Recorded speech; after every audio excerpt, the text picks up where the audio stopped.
Welcome back to you Doubts Aloud listeners. My name is Andrew and Ed. My name is Jared Byas. I am the host of the podcast, The Bible for Normal People, along with my friend and partner, Peter-enns. Well, yes. Okay. Well, thank you so much, Jared, for being a host basically through the rest of this episode. And Ed, would you like to sort of tell any of our listeners, and we might have more listeners at the moment because of this worldwide pandemic and everybody's sort of in their houses and might actually have a little more moment to listen to us and certainly to our guest podcast. Ed, do you want to give some more information?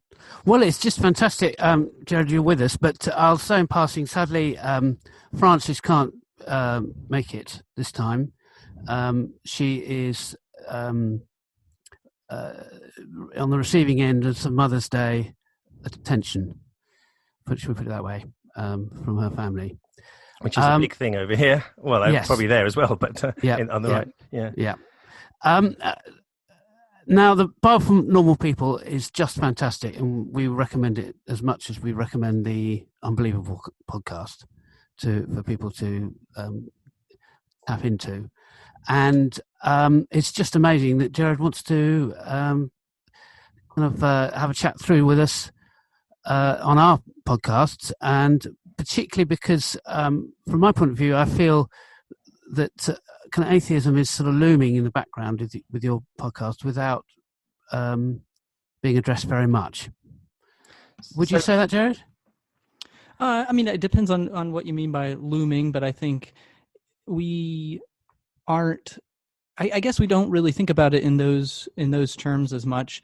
We really want to focus on the Bible. What is it? What do we do with it? And sometimes when we shake that out, it leads some people to kind of bag the whole thing and leads some people into a deeper kind of faith. It leads some people to just on this wilderness experience. And we just want to honor everybody's journey and where they are with the Bible and faith and understanding that a lot of where we are is based on where we came from too. And so we want to kind of talk about some of those, our past experiences, our traditions, and how all that gets jumbled up into where we are now. Yeah.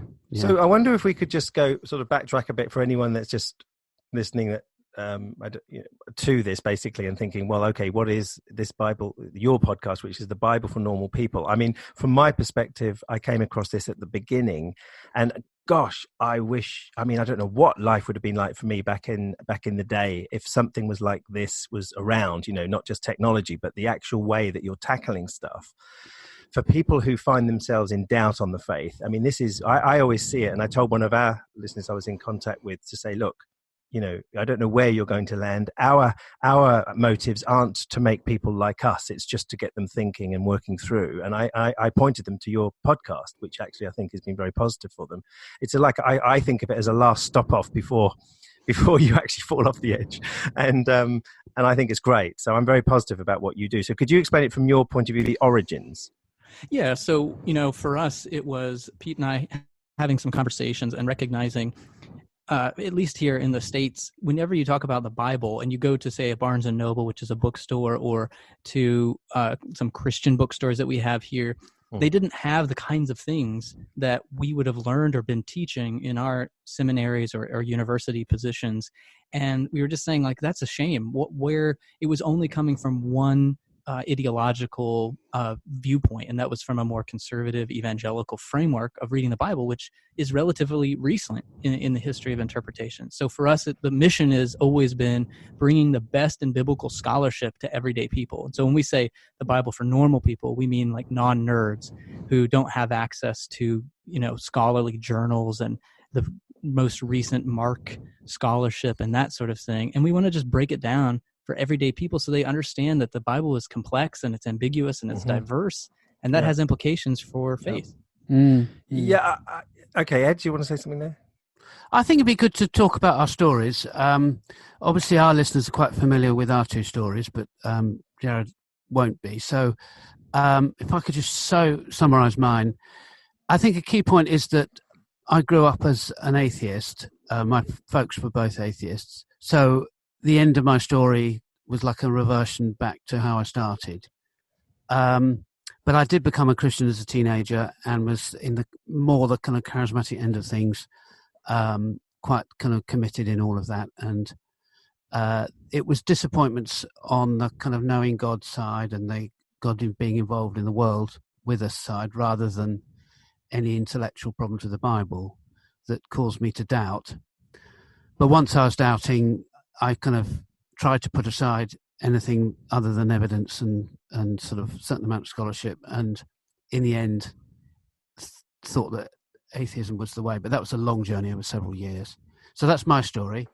I was trying to do mine in a whistle stop. We've done it in our first episode quite in detail. Was basically, actually, surprisingly, I've never gone back that far for you, Ed, but I was actually brought up in a non-Christian home until I was 9 years old, when my parents had a radical Christian conversion.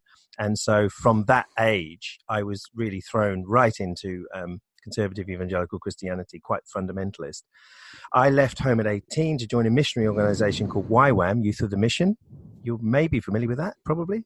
Joe? Yeah, absolutely. Yeah, you know, I would be very surprised if you weren't. And but that missionary was quite a shock for me, because it had such different theology than my church. It was a real shock. It was a real crisis of faith over many issues, so many theological issues, because I was very theological as a teenager. I really took it seriously. I had a born-again experience. I took the relationship with Jesus seriously, and I went to become a missionary. And I held myself together. At that stage, possibly a bit like finding my own versions of what you're doing. I found, you know, that I really respected scholarship Christians, much more scholarly Christians than actually just the everyday people that I would bump into in church or whatever. And that really sort of helped me in the doubting areas. Slowly, I went to theology college a lot later in life. For me, it was not to become a pastor or anything, but it was just to get rid of what I called pseudo-Christianity, all this sort of fundamentalism, young earth creationism, the inspiration of the Bible in its literalistic sense, you know, all of the things that you sort of touch into on your podcast. I sort of was sort of just unpacking, getting rid of at college. I just found that when I explored more, plus experiences in life, because it's never just one thing, lots of them all came together, and I've described it like the ceiling was coming down, a bit like in Indiana Jones. The walls are coming in, the floor's coming up, and a big ball's going to fall on me. I felt my whole life with the Christian faith felt like that, and I finally sort of eventually stood up and said, I don't think I can believe any of this anymore in that sense. But that doesn't mean living some of the aspects of that lifestyle. And so from then on, I've still had a fascination, incredibly, because so many of my friends are Christians, with the kind of things you talk about, because my passion is that some forms of Christianity are quite damaging, and that's the more fundamentalist sort. And so I would seek to try and help people who've got damaged in that world, but no way would say you need to become an agnostic or an atheist, not at all. So that's really trying to sum up my journey. But you've got a lot more space and time to do yours, Jared. We don't want to. Yes. We're not modelling it for how you want me to go. No, that was whistle stop. Yeah. Yeah. Yeah, well, and I don't want to take up maybe too much time on the background here either, but for me, would have similar backgrounds to you guys, except that I would have been born into a Christian family. My grandmother actually is a itinerant Christian minister of the charismatic persuasion, and with that, my family's actually my grandmother would have gone to an Indian boarding school. So my family background is Choctaw, which is an indigenous tribe here. And so that would have been more of my background and come through kind of that missionary approach. And then charismatic growing up, but it was pretty not anti-intellectual, but it was very much emotion-based, which didn't resonate as much with me. So when I was 16, I went to a Presbyterian church by myself, and then ended up at a Southern Baptist, which is a pretty fundamentalist denomination here, Associated School, Liberty University, if you heard Jerry Falwell. Oh dear, yep. So I went there and was a philosophy major, interestingly enough. And then I had since a kid, it's every 13-year-old's dream to go to seminary one day, but that was mine. And so for me, Liberty was a stopping off point. I had always wanted to go to Westminster Seminary since I was a kid. I had heard about it. I was pretty nerdy. I was a closet nerd in high school and really wanted to get a PhD in what was called presuppositional apologetics. Oh, wow. That's amazing. We touch into that. We touch into that here. Yeah. Okay. Yeah. So that was, since I was a teenager, that's what I wanted to do. And I got to seminary to start this program. and eventually to teach and, of course, argue atheists out of their ridiculousness. And when I got there, frankly, it was just the faculty were kind of jerks. They just weren't nice people. They weren't gracious people. And the people in the biblical studies department really were. And I had this crisis moment for me of like, this is going to change the trajectory of my faith and my career. But I don't see, if this is what it means to be a Christian, I don't really want to be a part of that. So I switched over to biblical studies, and that's Peter-enns was a professor of mine there at the time. And then I was a pastor for 7 or 8 years, and I was a professor. I taught biblical studies and philosophy, ethics primarily, and then ended up taking on a different path and starting a number of businesses and all kinds of things, and then connecting back up with Pete here for the Bible for Normal People, and really finding a passion with that. So we do the podcast, but we also do online courses, and we have a community of people through a few different platforms that we really try to support on their journey as well, because it can be changing what you believe is a very isolating experience. So. Yes, absolutely. Yeah. Absolutely, and that ties into a lot of discussions that we have with people that people who have, say, a Christian ministry and everything else. It's so difficult. If you got to the stage I did, I didn't have a lot to. Well, it's still friends and things around you, but if you have a bigger system, it must be even harder because and when your life paycheck depends on it. Exactly, and there's a group, isn't there, that Freedom from Religion has ex. I know. Yeah. So can I ask a question, just because of your background? Yeah. Something I find interesting is a number of people I know who end up leaving the faith have a story of actually didn't grow up in the church, became converted in some radical way and became more fundamentalist, and then kind of that reversion back. Is that a common story that you guys hear as well? I would, yes. I've tended to use a little bit of a phraseology that sort of comes regularly to my mind, that if you are a fundamentalist Christian, you can fall out of the faith far easier than anybody brought up. Maybe I wouldn't have had the same journey if I was brought up literally with what you say in your podcast, literally from like a young child, just imbibed with that. I think it would have been a very different. It's not an angle on what is true and what is not, but I think the processes of a fundamentalist are so shocked when they find out the Bible has errors and problems, or they find out the world is 4.5 billion years old and not 6. These things are a shocker to someone that's had that ingrained in them as a child. Whereas if you sort of grow up with modern biology and common science and biblical criticism, I just think you would be in a different position to even contemplate such thoughts. So I do agree with that. I don't know if Ed, you do, but yes. Well, I think there's this thing of the brittleness of fundamentalism, which you're referring to, Jared. Is that right? Yeah, in some ways, but also I think there's also a sociological component to it, where the people who grew up, they have no real incentive to change the status quo. Like the thought of changing your mind has such a social pressure and such a loss of friendship and connection and family and community, never mind the other disorienting parts about your belief system, that I feel like those people who didn't start with a Christian background, in some ways they have a social framework or a memory of what it is to be in a group of people who don't believe. Where for someone who grew up with that, like the pressure is just immense to stay in that. Yeah, it is. Yes, I sometimes like to boast that I've realized I've been completely wrong twice, which is quite a good track record. I'd like to say that for me, it's like I said it, didn't I? I said it in the group the other day that I was born again and then dead again.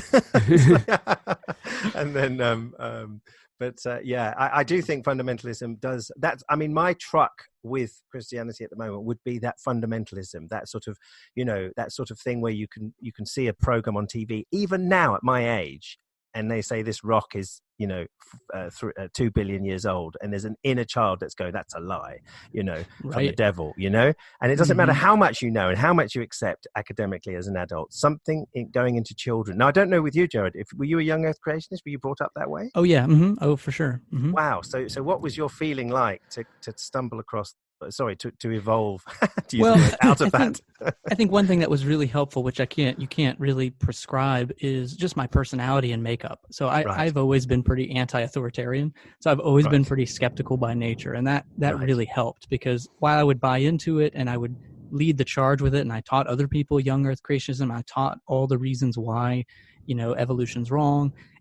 There is always something like, well, whatever dominant structure I'm in, I'm always going to be the one kind of pushing the buttons. So in that case, it's the way you were wired in a way, right? Yes. Okay. So whereas I think with me, when I was particularly young, I think that there's a lot of this about children and education. You tend to believe your parents or authority people around you, and I took it in a very submissive sort of course, I'm being told this is what, you're growing in life, and of course it's right. And so, rather than questioning it even then, I mean, I did in my early 20s or late teens, but before that. Yeah. And I feel it's actually more the people I run into, and my wife would fall into this category. There's almost a deeper sense of betrayal because, hey, I trusted you with this. Yes, that's right. And that can hurt more deeply at an emotional level than just an intellectual level for those. Because that wouldn't have been my experience. But listening to my wife and a number of other people through the podcast, I sense that reality. Yes, you are. Yeah. And our parents have such massive influence on us that we can't control. Right. Mm-hmm. So my dad was this ardent atheist who was quite angry about things. And my mum died when we were all quite young, so it was much more my dad's influence on me. So that probably was there. I mean, he had died himself before I went back to atheism. But his influence was probably there somewhere in my thinking and makeup, surely. Mm-hmm. Possibly, isn't it? I mean, I would just think that in this sort of journeys for all of us, what I've come down to now is that when I meet people like you, Jared, and other people of that ilk, and I've got friends who went through college with me, and they sort of, hung on. And most people become more liberal, though, more progressive. There's a few people that I know that are just the same as they were 40 years ago. Nothing has changed. Nothing is different. It's all so simple and black and white. But most have a journey to more progressive evangelical or even liberal faith. Yeah. Like in our group. I mean, there are some people in our group that have told me that they feel more at home with Ed and I than actually some really fundamentalist Christians, like particularly presuppositional ones. Yeah. Oddly enough, because there's something about that crowd that are actually, I don't know what it is, that just don't like.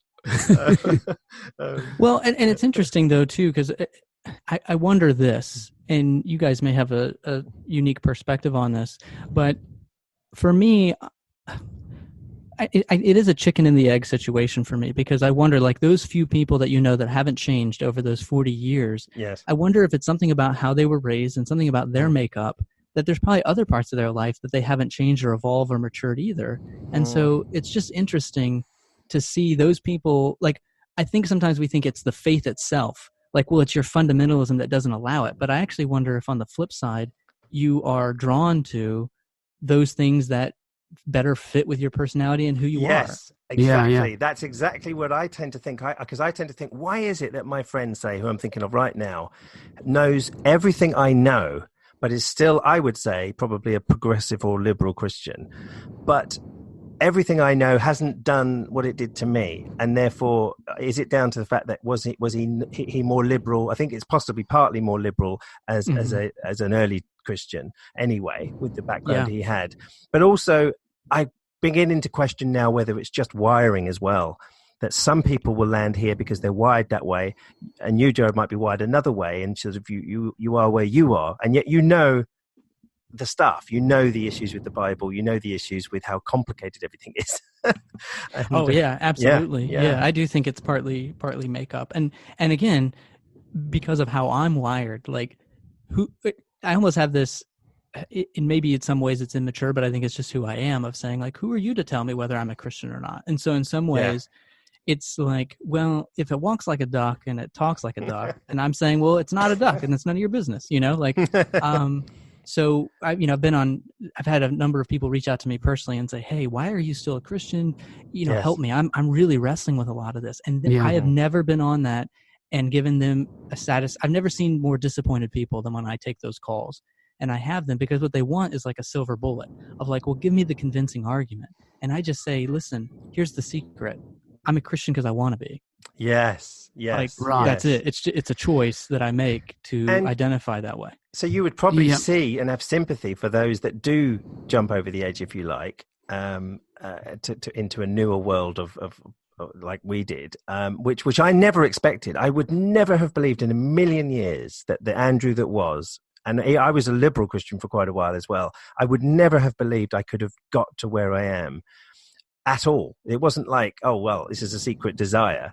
It was an absolute. Yeah. Well, it's you know, sort of that, that grace, the grace that we have to have for people, because there's also, you guys talk about skeptics groups. I taught, when I was a pastor, I taught a class called For Skeptics Only. So we were a large church of like 2,000 people, and we recognized there were a lot of people who were there who weren't believers, but they, as a family tradition, their spouses were believers, and they wanted to support their family. So they would come to church, but they hated the service. They didn't get anything out of it. So we had a class just for them, and we did it every spring, and I taught that class. And, there, you could see the people who were there, they were kind of went kicking and screaming. It reminds me of this Nietzschean concept of the epiphenomenality of consciousness, where he says, thoughts don't come when we want them to. They kind of come out of thin air. And we don't choose necessarily our belief system. Like the people I know who didn't believe, they kind of went kicking and screaming. There was just this paradigm shift, and they were like, oh crap, what do I do with this? I can't conjure up belief. And so they were kind of like, please help us. Like, we're sliding down the slippery slope, but we don't want to be. And it's like, well, you're just kind of, you can't unsee what you've seen. Yes.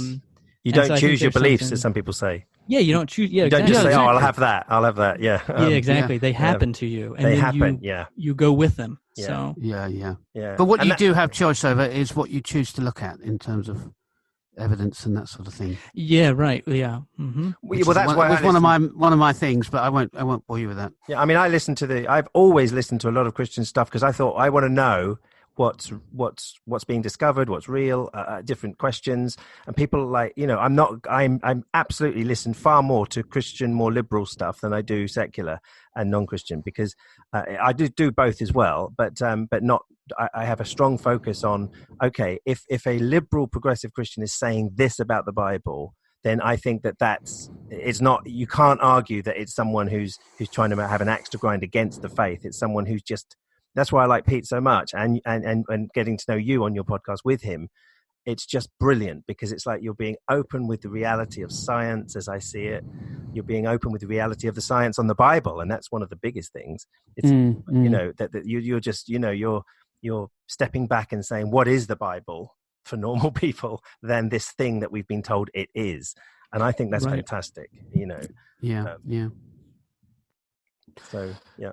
Can I move us on? Yep. So just talk us a bit about how you see the Bible now. So it obviously it's not the kind of dictated. Well, how you saw it then as well. Sorry? How you saw it then. Well, okay, yes. A bit of the journey when it comes to the Bible. So it would start presumably with the Bible being an inerrant, inspired word of God, where every phrase is there for a reason, for our, even Paul historical. Saying, remember my laundry I left in so all that's all part of the inspired word of God to teach us, and somehow the canon isn't anything to do with the ending of Mark. Anyway, so I don't. Yeah. I mean, I think it comes down to, I think you can't answer that question unless you talk about the broader context of Christian faith. And, this was helpful. We had a Eastern Orthodox guest on, Brad Jerzak, and he said, which came first, the church or the Bible? And that kind of idea is actually really important. Like the church came before the Bible. And so what does that mean for how we think of the Bible? Because for us, we couldn't imagine what would a church be if it didn't have this thing that dropped down from heaven and gave us all the right rules and regulations, even though we're not supposed to think they're rules. We just wink at each other and pretend they're rules, even though we're not rule-based. We're freedom-based or spirit-based or whatever. But so for me, it did come from that, and it came from a sense of security and safety around, hey, there's a lot of stuff out there. There's a lot of noise. How do we know how to truly live our life? Hey, what if I told you there was this one thing that you could hang your hat on? That would be fantastic, and that would be wonderful. And I think that's a lot of the draw of the Bible. But reality in life is just so much more, it's just messier than that. And so when you see what the Bible, a lot of what we do is say, we think it's disrespectful to make the Bible something it was never meant to be, and to dress it up in a way that actually disrespects what it is. It's sort of like being in a relationship with someone, and instead of taking them for all their imperfections and all their flaws, we just keep pretending they don't have them. Well, that's not like loving the other person. That's just loving a fantasy. And so what we wanted to do was say, let's just lay it all out there. And what it is, it is. We're on a journey. We don't know what the conclusion is going to be. And that's kind of where we are. And I think one important thing of where I am with the Bible now is to recognize that we've put it in this, it's become an idol. It's become the only way that we connect with God or the divine or whatever you want to call it. And, Richard Rohr, who we had on the podcast, is really great about bringing the Bible back down off this pedestal and saying it's one of many ways. And for the history of the church, that's been the case. So if you go back to we loved him because he was a Pentecostal, like we were all charismatics. Yeah. So if you go back to like St. Francis, who talks about communing with the divine through nature, that's not through this inerrant word of God. And yeah, sure, you could misinterpret nature, and you could, but it's more holistic than that. Our experiences, our tradition, our relationships, our communities, those are all biology, science, knowledge. Those are all kind of on par at this point with me in the Bible.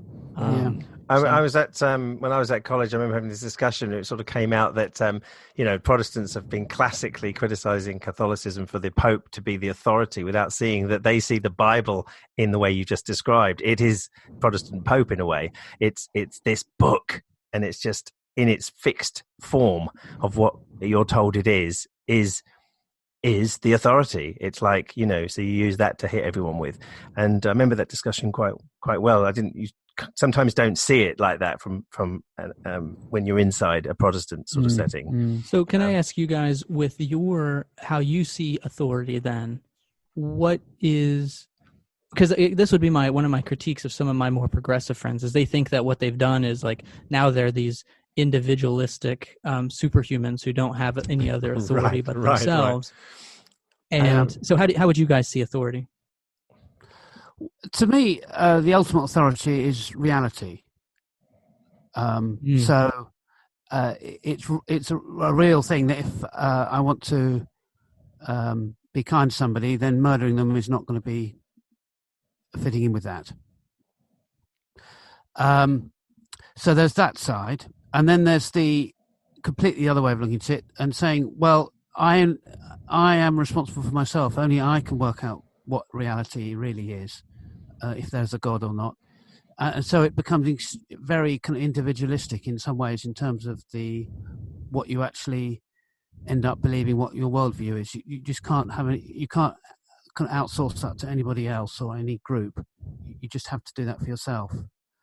But as far as regarding behaviour and stuff, once you decide, that I want to be a source of good in the world and not a source of harm, then kind of reality is a very good guide to an awful lot of the questions that arise from that. Whereas I've in my journey sort of found it the other way around, being sort of, and I think you've discussed this a lot on your podcast, Jared, that actually the Bible kind of doesn't help you a lot in a lot of questions in reality. I mean, when I was reading the Bible from a more critical point of view, or even just a different angle, I was appalled at what I read. Something in me, the way I was. And if you could say, oh, well, that's my Christ-like nature. Well, my Christ-like nature felt that God was very un-Christ-like. And so, if you like, reading through some of the passages in the Old Testament and everything else, and I thought, well, this isn't the best. If you just said this is your guide and this is your authority, it's going to get you probably into more trouble. But I think even you would say that, Jared, from what I've heard you say on the podcast, is actually, it isn't really the rule book we thought it was. Yeah, I think that's what I'm currently wrestling through is, have we made a large mistake in looking to the Bible for our ethics at all? Yes. Is that the point of it? And for me, that's a deeply rooted, like you said earlier, no matter what I do, I just kind of assume that. Yes. And so deconstructing that is going to be quite the journey. I'm looking forward to it though, because I do think that's going to get us into trouble one way or the other. Yeah. And the authority can be whatever, in the end, what I've seen is that whatever the authority is as a humanist or secular agnostic, it is a difficult question to sort of pin things down. But certainly within Christianity, people use the Bible in different ways. So you'll get one group who says, well, I can support abortion from this, and the other one says, no, absolutely not because of this. I can support slavery because of these passages. No, slavery's gone because of these. It actually Christians actually stand on both sides of many arguments. So as an authority, it kind of weakens that sort of, well, it's not my opinion or yours, but I used to have that told to me. It's not what I think or you think. Well, let's go to the Word of God. Okay, let's go to the Word of God then. And then you say, what do you think it means? Yes, that's right. And then you say, well, the Word of God says, God is a Calvinist, or God is an Arminian, or God is I don't know, all these different views for everything. It does. I found that was one of the hardest things in my faith, is that when I turned to the experts on the Bible, you'd find that they are actually not necessarily agreeing and saying it's much more complex. And so the simple pulpit preacher has less of an authority, because if you then you have to pick your scholar, well, and there's, not to say something maybe too provocative here, but I think, yes. One of the things that I think we quibble about too much and just use up too much time and energy is, I think we just privilege belief in the West. So we privilege that as though that's kind of what matters the most, is what does your belief system say? Where, I came to this point where I said, at the end of the day, when it comes to authority, I think atheists and Christians are pretty much on the same playing field. Like Christians might call it the Spirit of God in you, and you may say, well, as an individual, I have this authority. And you may also say, well, we can't just evolution. Be lone. Yeah, we can't be lone rangers. We need community. And we would say, we need community. So for me, I would just say for me, where I am, and I'm also have been the last few years a member of an Anabaptist congregation. So there's some influence there. But for me, authority doesn't come from God in this abstract sense. It comes from me as an individual listening and being, I don't make a great distinction between God and me and the Spirit in me. And I don't make a great distinction between the Spirit and my community. But that's really, when it comes down to it, if we're talking about not abstract metaphysics or beliefs or where does it come from, but when I talk about how does authority look in my life, I think of me and I think of my community. And I think that's probably what most atheists would say as well. Yeah, that's what you would say, Ed, isn't it? You talk about that, yeah. Can I put it in my words? Because I think I'm beginning to get there now. So you're obviously inspired by the life of Jesus massively, Jared. It depends on what we mean by inspired. That's a vague term. But I'm inspired by Gandhi. Would that be the same kind of thing? Sure. Yeah. It's a motivating force. Yeah. And again, Gandhi's kind of delivered to me partly through hearing someone who studied him at university, but also massively the film that was out about. I thought you were going to say Ben Kingsley. That's right. Yeah. So exactly. So that's how it's delivered to me, and and of course that's not an accurate portrayal. There's a lot in there that's it's just not accurate because it's a good story and because it's been delivered through the British... might call it hagiography, right? Yeah, there's a certain amount to that, but obviously much less than other versions of Gandhi. Yeah, we've argued that about Jesus, of course, in the Gospels. Yeah. So it's maybe this is a good parallel. So you're inspired by Jesus. You're aware that he's delivered to you through a slightly fuzzy, cloudy lens, right? But you choose to live in the community that he founded historically and over the years. And there's different versions of that community, but that's how you choose to live in that community, and you know that kind of the life of Jesus and the culture that he was part of, his sort of Jewishness, is all part of the influences on you, but you never treat any individual thing as a source of authority over and above you. You can judge for yourself, maybe your own humanity, say the Jewish story of the conquest of Jericho that appalls you, and you don't really get anything from that. The story of, what I love is the whatever you did for the least of these, you did for me. That passage, obviously the last line doesn't quite get to me, but when they talk about going off to punishment, eternal punishment, but the kind of aspect of I was sick and you you helped me. I was in prison. You visited me. That is lovely. So that those what you go with and what you reject is partly your own judgment as a human, and in your community as well. Which I think absolutely. And I think we all do that. I mean, I don't know any other way to do that when we come down to it. Yeah, because we all have a canon. We all have like what we call the canon within a canon. We all pick and choose. And what are we picking and choosing by? Well, it's by my own inner moral compass, which is shaped by my community and the people I spend time with. So, and that's that back and forth for me is, well, how do I keep from going off and just making it, saying, well, what God wants me to do in any number. I used to teach this in my ethics class, like moms who kill their babies because Jesus told them to. What keeps us from like going off into this very individualistic way? Well, when it comes down to it, real accountability comes from the community that I invite to be a part, either as a citizen of a country with laws or in a church community. But that's the back and forth. That's the mutual accountability is between the community and the individual. And sometimes we use God talk to talk about that, and we use different writings in different ways. But I think when it comes down to again, I'm much more of I'm a pragmatist in that way. Is we all come at it from a different perspective, and I'm a Christian because, like we talked about earlier, that pull for me to being part of the tradition that I was born and grew up in is very strong, and I see no need to take off that cloak and try to put another one on, and so that's just kind of where I am. That's very, very, very similar to there's a guy that I really, really like reading his material, not a lot of it, but a guy called Tom Stark. He wrote an excellent book, I felt. It was a big impact in my journey, called The Human Faces of God. And then he wrote a rebuttal to Paul Copan's Moral Monster. Is God a Moral Monster? A massive PDF that was bigger than his book. And he described himself just as a Christian, just like you did. There was no... He grew up in that. It was not changing any day soon, but he would be a very, very, very liberal Christian, I would see from his writings. But he gave exactly the same stance as you did then. To the reason he chooses it, he will always do as far as he's concerned. So, interesting, very interesting. That is really, really fascinating. So, So this point about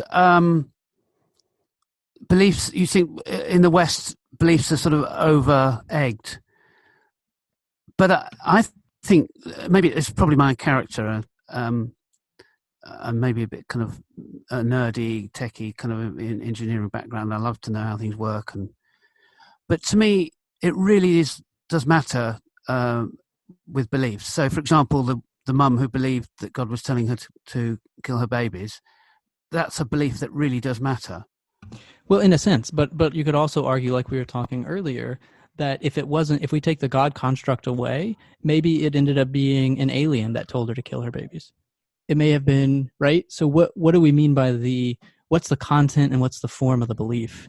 And what's really the most important thing? For me, I would argue it's not the belief that was important. It was the reality that she killed her babies. That's what it was. So I think sometimes, again, we talk about personalities. We say there's these religious wars, and I don't want to at all minimize the role that Christianity has played in violence and propagating violence, and other religions, Islam. But I also wonder how many of those people were there to propagate violence, and they were going to do it under whatever banner allowed them to do it with the least amount of guilt, because that's what we do. And so for me, the beliefs don't seem to be as important. And for me, I have a very personal story about this, where I thought to myself, like, one day when I was really afraid of becoming an atheist, because that would have been really bad and whatever, I thought, well, what in my life would really change if I believed in God or believed in the resurrection of Jesus, and if I didn't? What would change in my everyday life? Generally, I think probably almost nothing. Nothing would, to be honest. And so that for me was the big light bulb moment of like, why do I put so much energy in these mental assents that we call beliefs that don't translate into identifiable behavior change? And so that all the arguments of whether we're pre-trib or post-trib or all the idiosyncratic things that we talk about as Christians, it just feels to me like a waste of energy that could be put into other things that have more of a practical impact on the world around me. Yeah. Well, here's an atheist sort of almost a meme, which I think isn't quite right, and I'm sure it will annoy most Christians, and that is, it goes something like, a good person will do good things and a bad person will do bad things. But if you want a good person to do something bad, you need religion. Something like that, okay? Mm-hmm. Now, I don't think that's quite right. I think it's not religion that makes good people do bad things. It's ideology. And there's, it's a certain view of a revelation. Yeah, I mean, God. It's trumps any opinion. It's like, this is a revelation from God a certain way. Boom, it becomes the dominant. And in the 20th century, very strong communism. I read a book, a famous book, Wild Swans, about a family in China over the 20th century. And a hero for me was the father of the author, who was a very strong communist and very faithful. And he did some terrible things for the revolution because he just believed in it so much. But he was clearly a good man. But he did things because he believed in this cause that now, from the kind of looking further back, you'd say was, they were cruel and horrible. Yeah. I mean, I think I would, again, just challenge that. I think it's symptomatic. So I think religion's an easy target. And I think my personal thought is, if we got rid of religion, I think violence would still happen. It would just happen under a different name. It's not the root cause. I think it's symptomatic and is an easy way, again, to call ourselves good for a greater cause while causing harm. And I think of this even from the atheistic standpoint. One of my favorite books is Simone de Beauvoir's The Ethics of Ambiguity. And she in no way would be considered a religious person. And yet she struggled with this too. She had a subset of a person she called the serious man. And it's the person who puts cause over people. And anytime you put any cause or any idealistic notion, whether it's utopia, communism, a political structure, anything over the person in front of you, kind of Levinasian, the human in front of you, the face before you, you're going to end up with some sort of violence, and it's going to feel like justified violence. It just so happens that religion's an easy one to do that with, but we see it politically, like you talked about with communism. There's always going to be a reason until we can understand that the people, the individuals and the people need to take precedent over some idealistic structure or ideology. So that would just be, my take is, it's fine. People want to pick on religion. I think it's fine. I just think it's not going to solve the problem that we're trying to solve if violence is the problem we're trying to solve. Yeah. I'm with you on all that, except I would say that certainly some religion is definitely a subset of this strong ideology. And it's the only way of arguing, of fighting it, is to argue against it and attack the ideas, not the personalities. Because the personalities are good people. They're just. But what if it's not either one of those? And I think that's what I'm talking about too. Is when we look at these studies of people who end up being jihadists and other religious warriors, what's really at root is a feeling of isolation and disconnection, a feeling of value, less value, lack of worth. And so how do we deal with those emotional, psychological, and sociological reasons for why people end up being gravitating to this? I wouldn't advocate for taking out personalities or necessarily definitely just going after ideologies outside of clear and mutual relationship.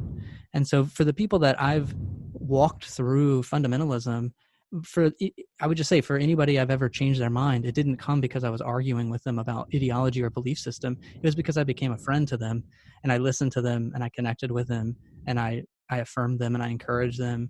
And I just think there's other reasons that people are drawn. I'm more interested in the reasons people are drawn to a strong authoritarian figure in a megachurch than I am the belief system itself. Because if you take them, I would just think research would suggest you take them out of that situation. And you can see this with addicts. If you have an addictive personality, you can take them and take them out of one addiction and they'll fall into another addiction because you haven't dealt with the root cause of why they're there in the first place. So, and I'm not arguing that we shouldn't be everybody's needed. There are some people who are effective at arguing against these systems of oppression, and there are people who are good at caring for the people who are oppressed and not dealing in the systems, and there are people who are going to do other things, and I think we need all of that. So I'm not arguing against any approach. Against, if someone's doing harm to someone else, hey, who am I to limit the ways in which we address that? Yeah. But if you take the issue, say, with anti-science, anti-common sense yes, science, I was thinking of that. Yeah, I was thinking of that. Is actually anti-vax people and that sort of thing. Well, that as well. But I was more thinking like it's a different form of if you have the idea that we're all here together just trying to work things through as a community, and you're trying to get the experts to learn whatever. But if you've got another source of knowledge, which I see as like the Quran or the Bible, looked at in a certain way. By and large, the people that are against modern science in terms of evolutionary biology happen to have two books from heaven, basically, in their mind that tell a different story. That story trumps what? Sorry to use the word Trump, but I've said that before. That trumps the common experts in the world today who spend their lives studying biology, for example, all because of this book that has a different story in the way you see it. And it's I don't mean that means it's true. It just means that they perceive this new knowledge, and there are a group of people that take this new knowledge and then go and tell everyone that science is wrong. So what would you say about that? But is it the books? Is it the books challenge there? Because again, I know thousands, hundreds of thousands, I guess probably millions of Christians who would just disagree. Like they were able to read the Bible in a way that did not have any conflict with science. Yes, right. And I think throughout history, there hasn't been that antagonism between faith and science. So again, I don't know if it's the belief itself. I think there's something more insidious about power dynamics at play, or about how we conceive of things like truth and truthfulness and knowledge. I think there's something more going on. So that, yeah, I mean, and I think it's probably not an either or kind of thing. Well, I mean, someone like Ken Ham at that whole sort of institution of young earth creationism, they would just say that the whole of Christianity is compromised if you start to do that. And so therefore the resurrection is then, in their view, it's like a load of dominoes. It's like, if there's no Adam and Eve, there's no original, all that classic form of Christianity goes out the window. And they hammer on about this. And in one sense, they're giving people a cast iron reason to reject Christianity if they do discover that its evolution is true. But that's their stance. They see the Bible so strongly that it hinges on even the resurrection and salvation.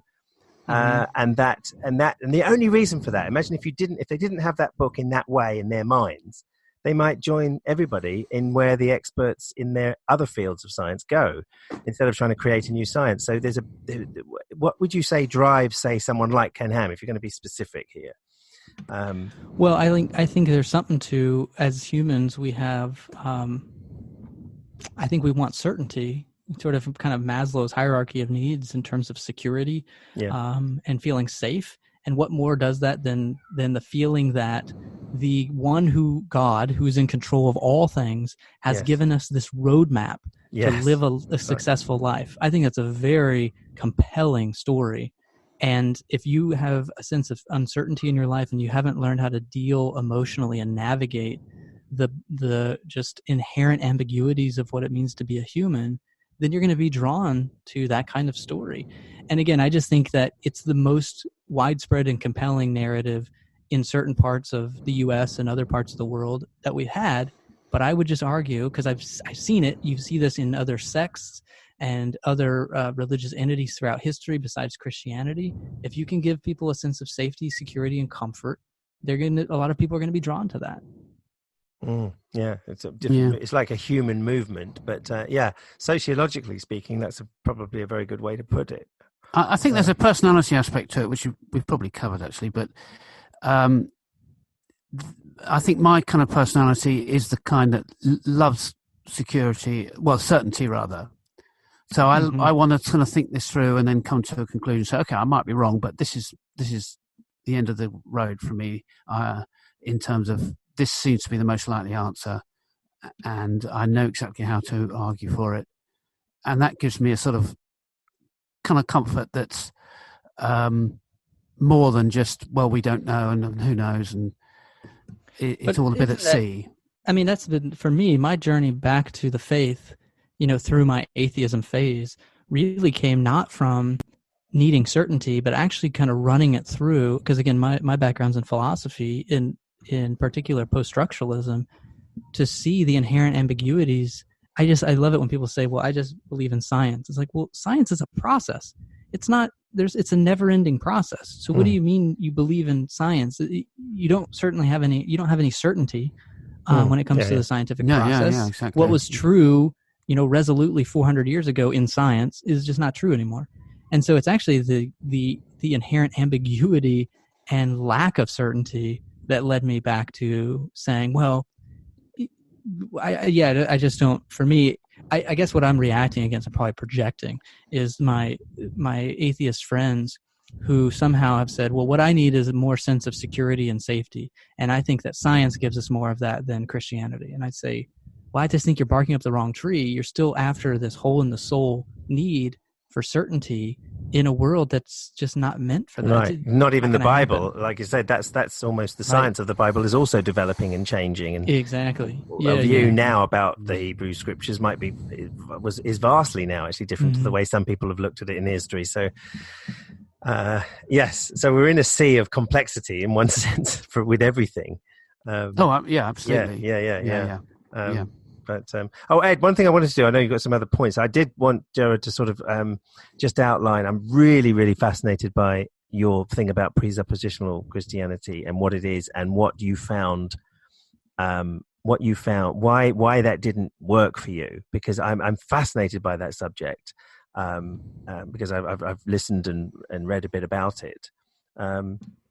We don't have to do that right now, Ed, but what do you think? No, that's good. A lot of what I had in mind isn't going to be relevant. Okay, could you just explain then, Jared, what presuppositional apologetics is in a nutshell, why you were going for it, and then what really radically changed your trek with that? Yeah, so there's two fields of what we call apologetics, which is defending Christianity against atheistic arguments, basically. And there's two lines of that. There would be kind of evidentialist apologetics, which is really more science-based. So Ken Ham would call himself that, an evidentialist. And so he's really trying to fight fire with fire in terms of science, and probably gonna lose that battle every time. But and for me, I think I intuitively kind of saw that, and so I went for the more philosophical strand of apologetics, which is presuppositionalism, which basically doesn't try to argue for any evidence-based things, but actually argues against the foundations of atheism and says, hey, all the arguments you're making you couldn't even make unless you made some metaphysical claims of absolutism or moral absolutism or moral or epistemological knowledge-based absolute claims. You can't even your arguments hold no weight or have no teeth unless you automatically assume a universal or God in your argument. So that's kind of the switch that got flipped, which I think there's a lot of things that I would still agree with in terms of that approach. I still do that a lot in my life, is like, well, let's look at kind of our presuppositions and what baggage are we bringing. I think that's valuable. But again, before even the arguments were found wanting, it was basically for me a moral change where I said, well, the people who are doing this kind of thing are against all kinds of things. Their whole life is oriented around what they're against. And for me, I don't want to live a life like that. I want to be for things. I want to be for freedom. I want to be for love and care and compassion and peace and justice. And I didn't see that coming from that camp. Yeah. Do you know, that's an amazing observation, because that's what I made, like listening to your podcast, say Peter and you together, and other people say like Greg Boyd or other people. I see a massive difference between that and the presuppositionalists that I've listened to, like presumably Cy whatever his name is, Ten Brueggemann, what's that, Ed, you know that name? You know, these guys who just they're not like the big names in one sense, but they're the ones out there doing it. These people don't come across, they come across as arrogant, they come across as absolutely almost like they feel special. You feel I don't know, just total depravity and all the rest of it. And the logic, you can't even make you lose the argument once you agree to a discussion, you've lost straight away by the very fact that you open your mouth. Yeah. And I think, oh my gosh, that is so different to say the attitude that you and Peter have in just discussing the complexities of the Christian faith. And I just wondered what it is about certain people drawn to that certainty. It's interesting is all of I don't know because I'm not in this world anymore and haven't been for a long time. But it's interesting when we talk about power dynamics. For me, all of them were old white men who liked power and places of authority. Interesting. And so it fit pretty well. Yeah. Yeah, so that does raise another question. And I've just noticed that basically, to be honest and to be fair and without being horrible, they just don't seem very nice people. And I've seen this again and again. And I'm thinking, gosh, that's really interesting when you see a personality trait with presuppositionalism. And it's hard to have that humility. And I think for me, that's been the journey, is a journey of humility. Because presuppositional apologetics, all it did was feed my love of knowledge, my love of being right. Right. My love of feeling secure that no one could bring something against me that proved me wrong and made me feel embarrassed or ashamed. That it fit right with the narrative of my childhood. And once there's that sense of security that comes from within yourself of just saying, hey, I'm worth more than just being right about everything, that allows those walls to be broken down, and that sense of humility where my own ego is not going to crumble if I say, I don't know. Even if I say I don't know about some of the most important things, and I can be okay with that. I think that changed my trajectory for sure. And I'm waiting for, and I haven't seen it yet, but I'm waiting for a Muslim presuppositionalist to come to the fore, because that would just like prove the point of where I thought, well, what if a Muslim made this argument and that everything actually pointed towards clearly Allah and the Quran? And if they could do it successfully and it sounded like the Christian form, I'm thinking it self-destructs because you've got two. You know, I don't know if you ever thought like that about it, but it's interesting. Yeah. I'm waiting for it. I haven't found any yet, though, so that's only a theory. Anyway, Ed. Well, just throwing a curveball from another angle. Jared, did you have a religious experience that's helped you stay in, or are you more like me who never really had religious experience, even though I was in the charismatic movement? Yeah, I think that would have been my experience, which was, disappointing because when you're charismatic, like you're really a Christian when you speak in tongues, and you can be a Christian, but like a real Christian, you have to have these ecstatic experiences of some sort, and I never did, and part of that's just I'm in my head, which is also a weakness I think of mine, as I stay in my head a little too much, but. I would say no. I haven't had any religious experiences, and was always drawn. I was actually drawn to the subdued, grounded faith of, even when I went to Liberty, and we would have these services, and the professors like wouldn't raise their hands when they sang the hymns, and I remember thinking, oh my gosh, like these are people I respect, and they're practicing their faith in a way that I would have 3 years ago. That would have been a sign of not being a Christian or not being a good Christian. So no, I wouldn't have had a religious experience. Again, I think by and large, I'm a Christian because I want to be. Yeah. Do you have anybody? I mean, I'm presuming you must have, because I mean, back in the day, if I had your podcast, it would have to be on in the middle of the night when no one else was around. Getting all this information in. We get that quite a bit. Yeah. And so particularly, I mean, I'm talking about, I had a sort of fundamentalist background sort of here, but that's nothing like what it can be in certain states in America. You'd have to be undercover, secret, and on the headphones. Do you not get people then, because it's now public and it's all out there, just simply saying you are not Christians? Just read the iTunes review. Yeah, right. You'll see some 1-star reviews on. This is leftist propaganda disguised as Christianity. Yeah. Mm-hmm. Right. Oh my gosh. Really? That extreme? Gosh. Oh yeah. We get lots of love letters that way. But in one sense, you're experts in your field, say to do with the Bible and everything else. And I always find it like, it's right now with the coronavirus thing, people are saying all kinds of stuff and not listening to the experts. At this point, I would trust the experts in virology or whatever the word is.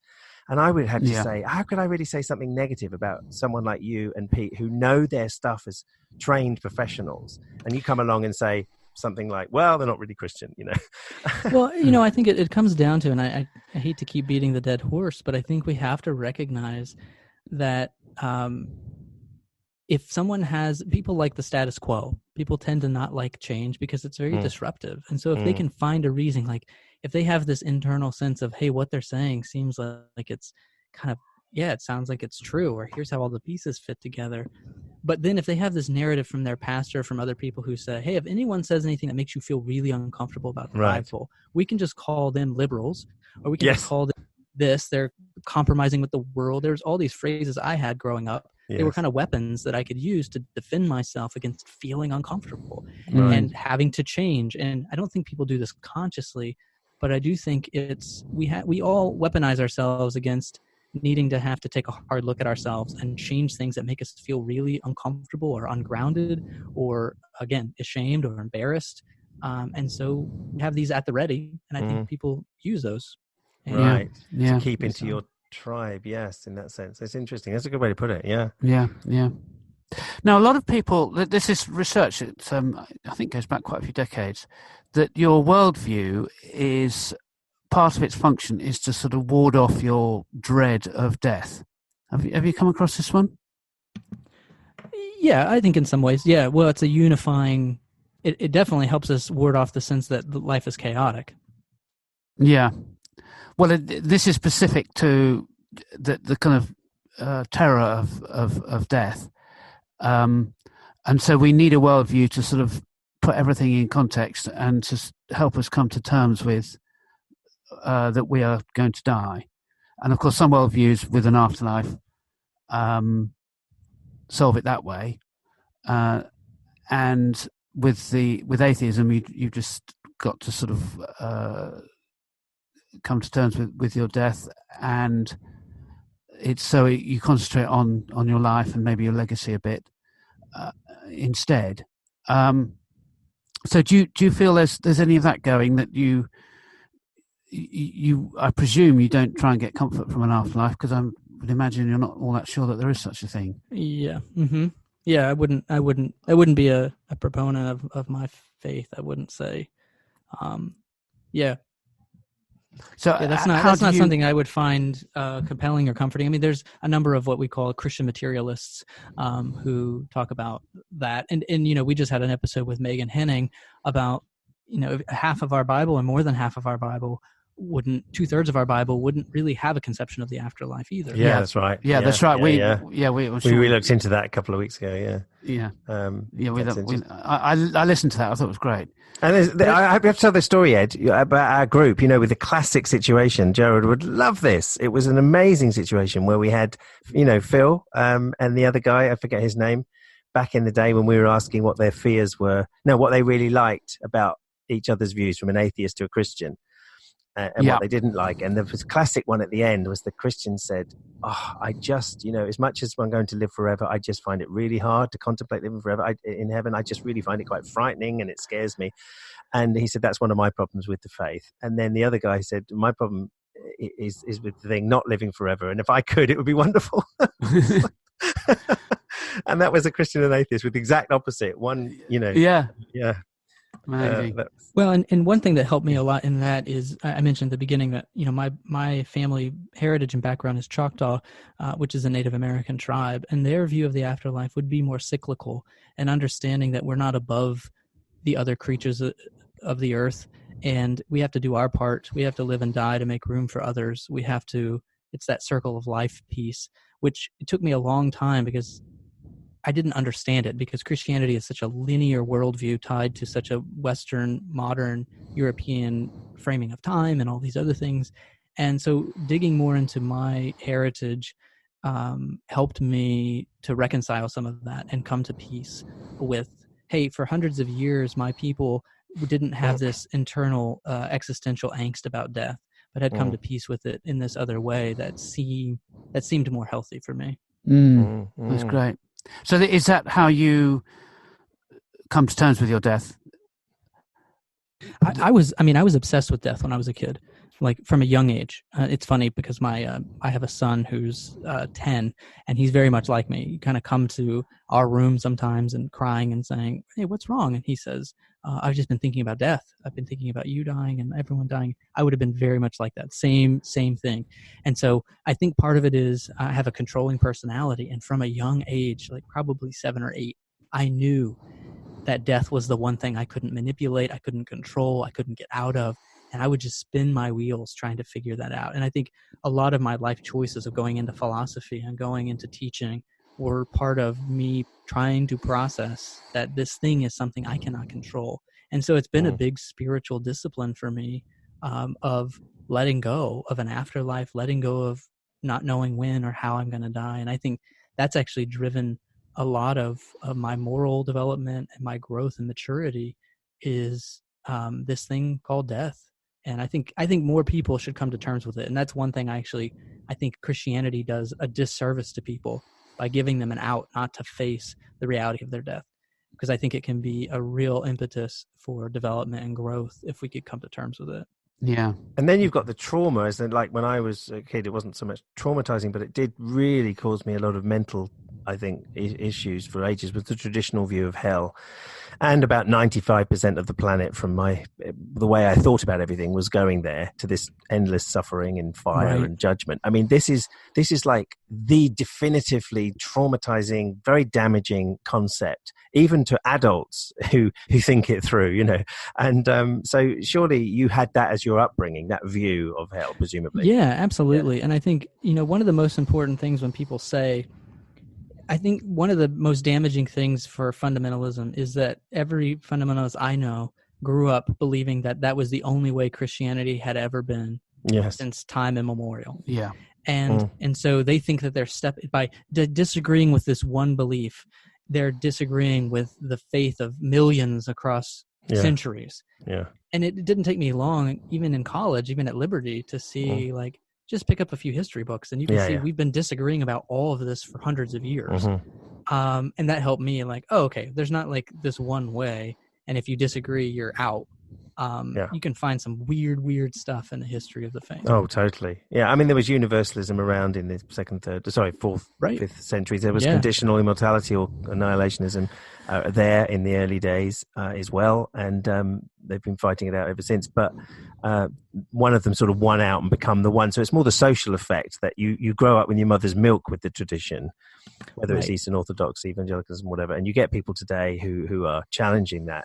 Matter of fact, Bart Ehrman's new book that's coming out this month, actually, he did a massive amount of research and claimed makes the case very much so that the annihilationist thing is even what Jesus thought, which is going to be fascinating for people to read. And I came to that years ago. Isn't it? Oh, that is right, is my view. I came to that years ago with a lot of research in that area. But there's also space, I do think, in history and in the Bible for universalism, making a case for it in a weird way, some ultimate reconciliation. Is that where you find yourself, Jared? Well, again, I have very little opinion about the afterlife. That life anyway, sorry. Okay. Yeah, so for me, and it really does come from me, like I'm an ethicist at heart. Like I'm interested in the here and now and how we behave and how do we live life now. And that's more like a Jew, a Jewish. Wow. Yeah, right. Yeah, exactly. Yeah. But if I combine that with what you said nearly an hour ago, that you're worried that maybe there's nothing that the Bible says about ethics.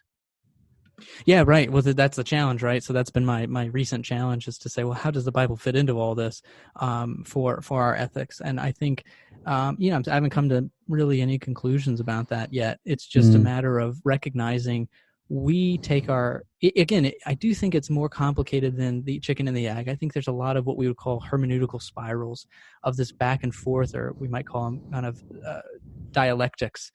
And that is, we get some teachings from the Bible that shaped Western culture and the ethics of the West, but we also challenge it with other thoughts, and we've developed in the West beyond the Bible, and so we have to come back and challenge our readings of the Bible, and then we can, if we need to, because it's part of our faith and tradition, we can shape the Bible to fit a modern ethic, and then we can, it just is this spiral that keeps going around and around. Yeah, I like what Pete said, I'm sure, on the podcast. I'm sure he said it, people want to be biblical. They'll say, is it biblical? They want to be biblical. And he says, be careful. If you want to be biblical, be careful. Right. Because what's biblical is actually quite a shock to what some Christians hold, That's right. Polytheism in the early part of the Old Testament. And maybe if you literalize the conquests and you think, gosh, if you're biblical, you might have a difficult time. One of my favorite ones was for example. My favorite one was when he was talking about the book of Job. And Job was suffering, and his friends listened to him, just sat with him for a week, and then they started speaking. And Pete said, "Oh, they got all biblical on him." Yes, that's right. That's right. I like that. They're getting all biblical and just like taking one strand or something. But I mean, yes, it can lead you. I really, I really liked that, because see, other Christians would say, "Well, if it's biblical, we've got to go there," which leads into horrific avenues sometimes. But if it's biblical in the way Peter sees it, it means, look, the Bible can be saying this, but we can't operate like that now, or right, and that nuance is so needed, I think, in the real world. Right. Mm-hmm. Yeah. So, will you? Here's a request that you have Bart Ehrman on your show. Oh, yeah, we could have Bart. Yeah, I think he's actually on the amazing. List. Yeah, I think he's on the list. That'd be fantastic. It's one of my favorites. That'd be amazing. Yeah, because we're sometimes not sure quite where the overlap is and where the kind of boundaries are. But maybe that's the ed engineer wanting certainty and clarity, boundaries and pigeonholes speaking, rather than the. Yeah, I mean, and Bart's he's a credible scholar in his own right. Totally. And so that, again, for us, we don't judge who we have on by their prior commitments of faith or not. We're interested in, are you doing scholarship in the way that the Academy has deemed, peer reviewed and worthy. And do you see two Barts, the popularizer author Bart and the scholar, scholar Bart, or is he all one? Yeah, no, I think now that I know the machinations of publication, there's always that sense in which when you're writing for a popular audience, you have to shape what you're saying, and frankly, for it to sell, it has to have less nuance. You have to make pronouncements where, if you're writing a scholarly book, you're going to make it less provocative. You're going to say, hey, there's the 3 views, and here's the evidence for all 3 of them. But when you're writing a 200-page book for a publisher that's trying to hit the trade audience, you can't go into all that. You have to just say, well, just pick one and say, this is what I'm thinking, and you move on. I've got his 28-hour audiobook of forgery, not the popular one. That was the one they talk about. Yeah. But the actual forgery in modern county. It's 28 hours. I've listened to it most of it almost 3 times through now. It is amazing. It is like, gosh, if anybody wants to say that Paul wrote all those letters, I think you need to deal with that book before you start spouting that, Right. I have a couple of people who emailed me or something about it and said, oh yeah, we could make it. Of course, Paul wrote them all, And I'm thinking, gosh, if you listen to 28 hours worth of a scholar like Bart Ehrman, who took a long time to be persuaded, it seemed, back in the day, but he is very much persuaded and makes a case through German scholarship and this and that, and it's so detailed. It's not like the book you're talking about, Ed. That sort of layperson. It's very, very scholarly. So there's an example from me. Okay, well, I think we've take as much time as we dare, Jared. Yeah. It's been absolutely amazing. Do you want to kind of, if there's anything you wanted to say that it hasn't come out? Yeah, I mean, if you wanted to, it's still going to be a little ways, but I do have a book coming out September of 2020 called Love Matters More: Why Fighting to be Right Keeps Us from Loving Like Jesus.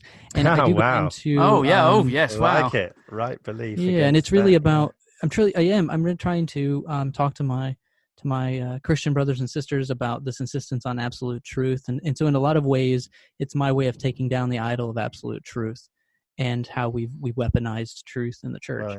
Right. There is one thing before we sort of wind up and make it current, and that's to do with the coronavirus and how this pandemic is going right around the world. In one sense, bringing us all together; in one sense, causing all kinds of crazy stuff going on. It's the Christian response issue for me. I've been researching a little bit about this to see, oh no, here we're going to go now. It's the end time. It's God is punishing. Heard it today from some Christian ministry. You know, Italy is like it is because of Catholicism. Iran's like it is because of their Muslim aspect. You know, and it's like these are Christian people pronouncing things now. Then you've got a whole lot of others who are saying it's all from the devil, so we need to pray it away. And I just seem to think it's part of the nature of the way the world is, and it's just sucks, you know. So it's just what would be your comments about how Christians respond? Yeah, I mean, I think I would always again come back to that humility of being careful on how we speak on behalf of God. I just don't know how anyone can do that with any sense of certainty, and if I don't have certainty about that, why would I do that? And so for me, you know, one of the things I would just say I think is kind of damaging, because again, some of the traditions that I come from, everything is so positive, you know, just stay positive. God's still in control, all of this language. And, you know, we had a podcast recently with a PhD in psychology, Allison Cook, and we talked about spiritual bypassing. And I think we have to be careful that we spiritualize our, when we don't want to deal with negative emotions like fear in the midst of this pandemic, we're afraid. And somehow we shame people in the faith for feeling our feelings. Like, well, you shouldn't be feeling that. Do you not believe that God's in control? Yes, you're right. And I think that's really unhelpful. And so that would be my encouragement is, you know, let's ease off on that and let's let people feel their feelings and not bring in these ideologies that are a distraction, just like alcohol or entertainment can be a distraction for us emotionally. Christianity can easily be that for people. I felt that a lot of people get security from the fact that, oh, we know something you don't. It's all in here. It's in this book. And it gives us confidence because Jesus is coming back, doing this, doing that. We're raptured. You know, that kind of view is still around. And it's like, I've seen that sociologically as more like you're so needy to have it, to feel safe that way, where the rest of us sort of have to sort of wing it through complexity, you know, and can have genuine fear. And what you're saying is it's normal to have these anxieties and fears. Right. Rather than a book that says, well, it's part of the 7 seals in Revelation. Well, let's just bring it on. Right. And as though we can manipulate our feelings based on these thoughts. Like, oh yeah, just don't be afraid. It's like, okay, well, tell me how to do that. I think we just call that repression. So. Yes, that's right. Yeah. Wow, well, what a great way to end this. But I was going to mention just the one point that you made about lots and lots of Christians, of course, are evolutionists or don't accept young Earth. That's fine. But I did, and this is what Ed, we did this recently. I think, Ed, you were surprised when I told you that I very rarely have met anybody, progressive, evangelical, whatever, who didn't believe in a literal Adam and Eve. And you were quite surprised that wasn't the norm, Ed, until you even went to N.T. Wright, and it was still like there has to be some kind of progeny somewhere that comes out of some hominid group or some kind of literature. Whereas Peter was the first person I read ever who would describe himself as progressive evangelical, who actually said, I don't think there's an Adam and Eve. And that was a shock to me, because even all the theistic evolutionists all did in some form, in some crazy integration way. I thought Pete's view was great. I think he was being obvious, because Pete said, I'll believe in an Adam and Eve when I believe in the dome and the flat earth, you know. Exactly. You know, which is brilliant. It all fits well. That's so funny. I appreciate that, because, again, our world in biblical scholarship is like, I don't think for probably the last few decades has there been serious biblical scholars who would think that there is an Adam and Eve. It comes more from the theologians, right, and others, and then everyday people, pastors and stuff. So it's good to know, because I wouldn't know that.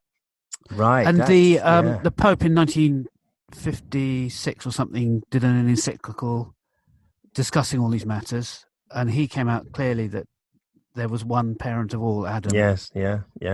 And then it was reconfirmed by John Paul II, I think, in the 90s. So it is still official Catholic document. Yeah, and there's masses of struggles. I showed you that video the other day, Ed, on YouTube, with these 2 groups together, Christian groups, slightly different views, but all trying to get ancestry from a particular pair, even in an evolutionary scenario. And there's a book going around that's doing big business, but it's all to do with the theology of Adam to Christ that cannot be touched. It's sacred. And so whatever happens, even if you accept full evolution, you have to have an Adam and Eve. And it's just I found it even stronger now in certain groups. They're really making that stand. And so it's really interesting. And what you're saying is like biblical scholars or whatever in the sort of like high up there or whatever, just say, well, no, it's not literal. Right. Right. Yeah, that's really interesting because that theology, I haven't heard yet how, well, even in Peter's book, he didn't really get into depth on how that theology worked. I found that he didn't really have enough space to write about that. Right. Apart from Paul might have been wrong, right. Which of course will cause a lot of trouble with a lot of people. Yeah, I think Pete's just so honest, though. I think he's brilliantly so honest with science and the Bible. And but that's what I think is fantastic. I think he's so brave, and he may be by having that book out, he may be one of the bright lights in the future. You see, well, Pete did it back in 2000. Yeah, yeah. And you're key to all that, Jared. It's not It's not just Peter's thing. Yeah. No. I meant the book Evolution of Adam. Yeah. Oh, okay. Right. Peter wrote. Yep. Yeah. Which I read. That was before I came across the podcast and everything. And whatever, but you obviously promote the same sort of thing on the podcast as well, Jared, no doubt. Yeah, absolutely. And Pete's definitely more of the, while my background is more in biblical studies, I do try to address more of the theological component. I think Pete, right, he says it like it is as far as where biblical scholarship is, and then he just kind of lets the pieces fall where they may. He does. But the Evolution of Adam is the book. I've got that. I had it when it first came out. Found it fascinating. Fascinating. Gosh. Yeah, watershed for me, but there you go. So I just wanted to bring up that point. It's one thing that was in my mind when you mentioned that. Wonderful. Let's end with the title of this book again, so that yes. Yeah, the title of the book is Love Matters More, How Fighting to Be Right Keeps Us from Loving Like Jesus. What a great title. I must have taken some time to get that one. And and I guess people find it on Amazon. It'll be coming September. out. I'm not sure exactly when the pre-order. Sometime this summer. It's coming out from Zondervan. Wow, Zondervan! Yeah. So it'll be coming out. Would love for people to pick it up and give me feedback. I'm also open to being wrong. So let me know where I got it right. Let me know where I got it wrong. Oh, I love it. Great. Yeah, I'll get Ed to do that. Yeah, that's right. No, Jared, it's been fantastic having you on here as a guest. It's been amazing to engage with someone of your stature in the field and everything. So it's just great. Brilliant. Yeah. Thank you. Thank you guys so much for having me. I really appreciate it. Thank you. Thanks.